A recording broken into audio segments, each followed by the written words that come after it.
اسی پارے کے 10ویں رکوع کے شروع میں اس بات کو بھی واضح فرما دیا گیا، فرمایا قل یا ایھا الناس انی رسول اللہ الیکم جمیعا الذی لہ ملک السماوات والارض لا الہ الا هو یحیی ویمیت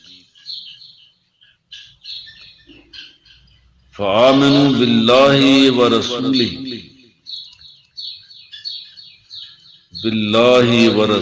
النبی الامی الذی یؤمن باللہ وکلماتہ واتبعوہ لعلکم تہتدون۔ فرمایا اے نبی صلی اللہ علیہ وسلم فرما دیجیے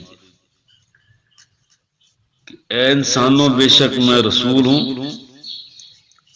اللہ کا بھیجا گیا تم سب کی طرف۔ تو یہاں یہ بات واضح ہو گئی کہ آپ صلی اللہ علیہ وسلم کا سٹیٹس اور مقام ہے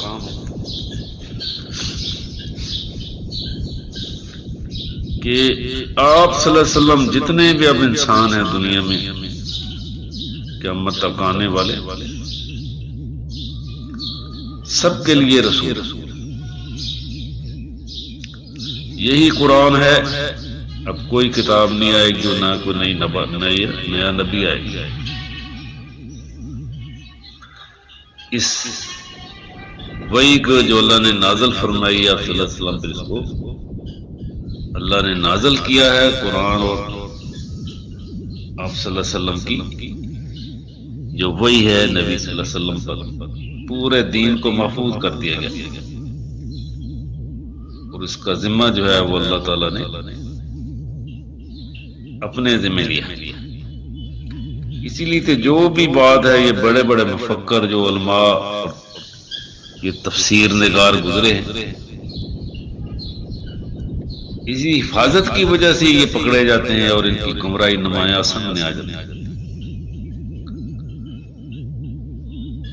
تو یہ نسختی ہے اس معاملے میں کہ کوئی نبی اب آنے والا نہیں۔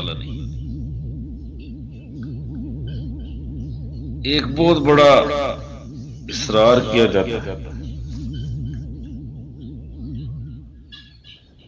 کہ جی یہ جو ہے لا الہ الا اللہ، اللہ کے علاوہ کوئی معبود نہیں، محمد الرسول اللہ، محمد صلی اللہ علیہ وسلم اللہ کے رسول ہیں، تو وہ حاضر ناظر ہیں۔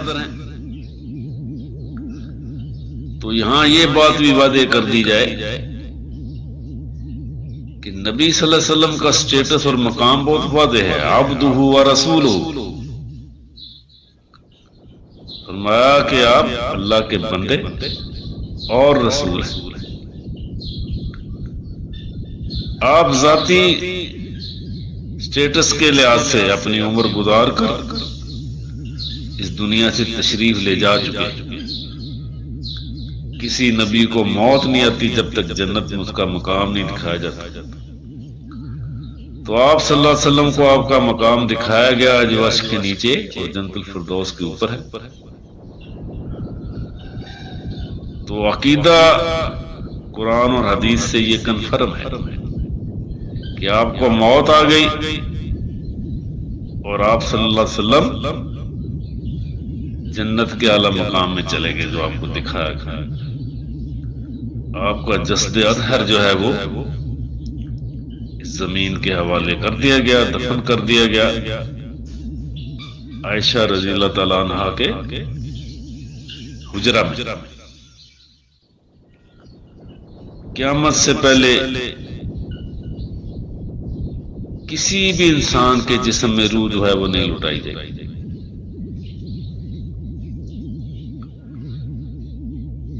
تو یہاں جو رسول ہیں اس کی میں وضاحت عرض کر دوں کہ یہاں یہی وہ آیت ہے جو کنفرم کر رہی ہے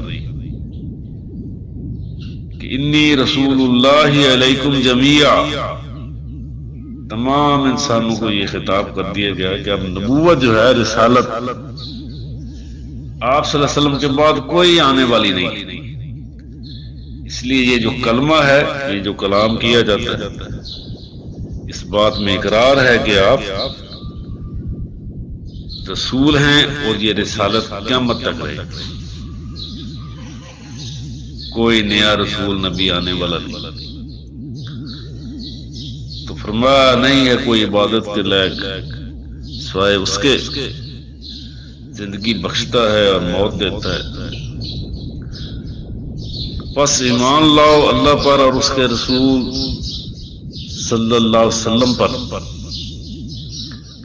جو نبی امی ہیں، یعنی جن کا دنیا میں کوئی استاد نہیں ہے۔ جو بھی بات آپ نے کی وہ اللہ تعالیٰ کی وحی سے کی، جو خود بھی ایمان رکھتا ہے اللہ پر اور اس کے کلام پر، اور پیروی کرو اس کی تاکہ تم ہدایت پاؤ۔ تو یہاں یہ بھی بات واضح کر دی گئی کہ آپ صلی اللہ علیہ وسلم امی یعنی پڑھے لکھے نہیں تھے۔ جو بھی بات آپ نے کی وہ اللہ تعالیٰ کی وحی سے کی، آپ کے منہ سے کوئی بات نہیں نکلتی تھی مگر وہ وحی تھی دین کے معاملے میں۔ جتنا بھی یہ دین نازل ہوا ہے یہ اللہ کی طرف سے، اور آپ صلی اللہ علیہ وسلم سے بڑا کوئی بھی معلم نہیں ہے پوری دنیا میں، کیونکہ آپ صلی اللہ علیہ وسلم کو ڈائریکٹ اللہ کی طرف سے وحی کی جاتی تھی۔